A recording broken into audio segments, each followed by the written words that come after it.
From under the staircase, I became the woman standing above the operating table, holding life in my hands.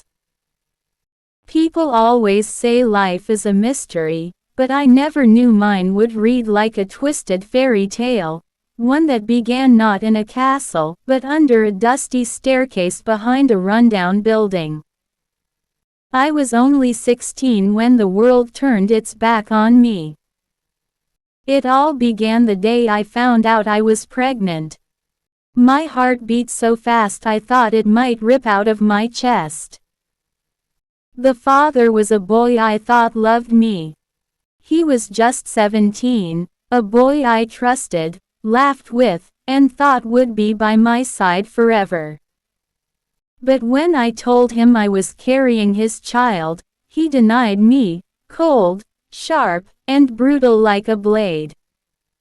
"I don't know what you're talking about," he said, avoiding my eyes. Worse still was his mother. She came to our compound like a thunderstorm, screaming, throwing words like stones. "You this useless girl. You have no future, and now you want to destroy my son's life." I stood there trembling. I was only 16 when it happened, and I didn't even understand what was going on inside my body at first. But her words crushed me. "You have rendered my son useless. You are cursed," she shouted, dragging her son away like I was a disease he needed to escape. My own family. They didn't even try to hear me out. They saw shame. They saw disgrace. They saw an evil child who had brought dishonor to their name.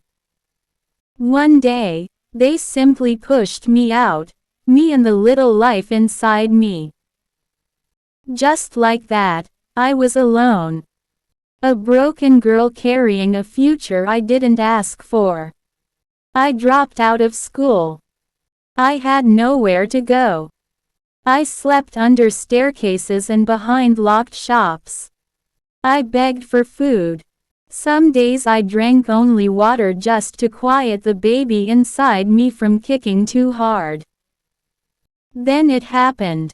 One hot afternoon, with the sun scorching like fire, the baby came.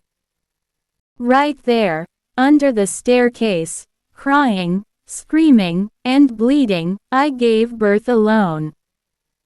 I was too weak to cry. I thought I would die. But God sent an angel. A kind woman found me and rushed me to the hospital.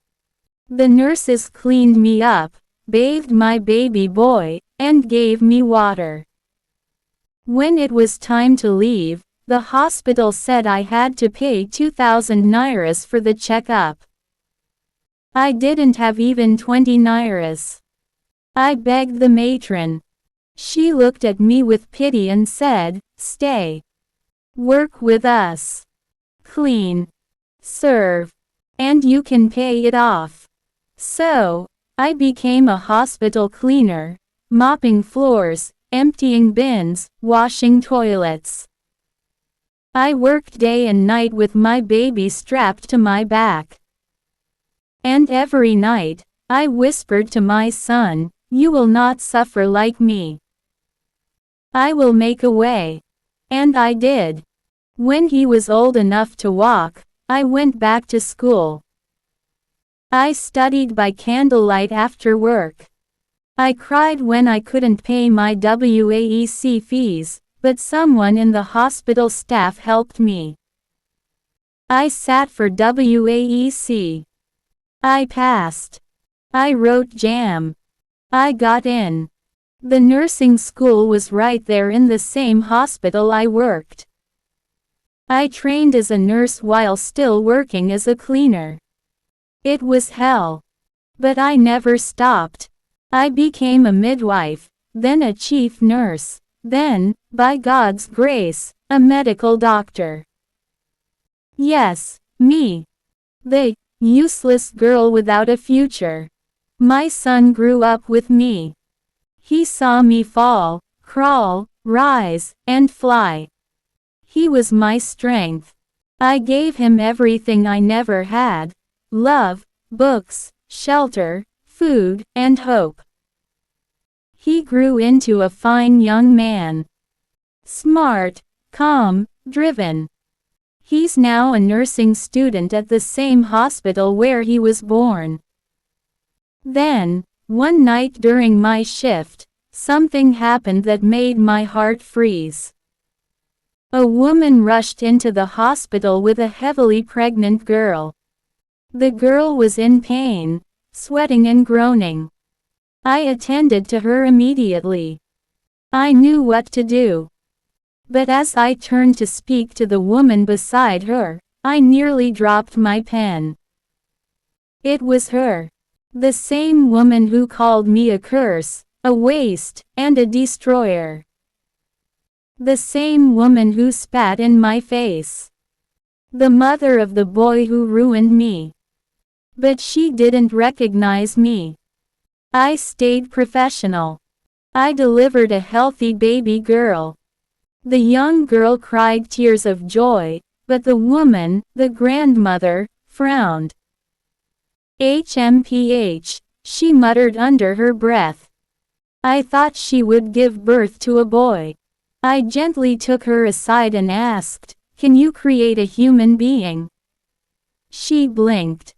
"Excuse me, why are you grumbling about the sex of a child?" I said softly but firmly. "Are you the one who gives life?" She stared at me, confused. I continued, "Do you remember the young girl who was pregnant for your son 20 years ago?" Her face changed. She looked up, startled. How? How do you know about that?" I smiled and motioned to the hallway. My son, tall, confident, wearing his nursing uniform, walked past. "See your grandson," I said. Her mouth opened. Her eyes darted between me and him. "I don't understand," she whispered. "I am the girl you called useless. The one without a future." She gasped. Covered her mouth. I didn't hate her. I had every reason to. But I had grown. I had fought. I had risen. And I realized, people like her didn't have power anymore. My son came over and greeted her respectfully. She looked at him like she had seen a ghost. The world indeed is full of surprises. But some surprises are born through fire, pain, and tears. And still, they rise.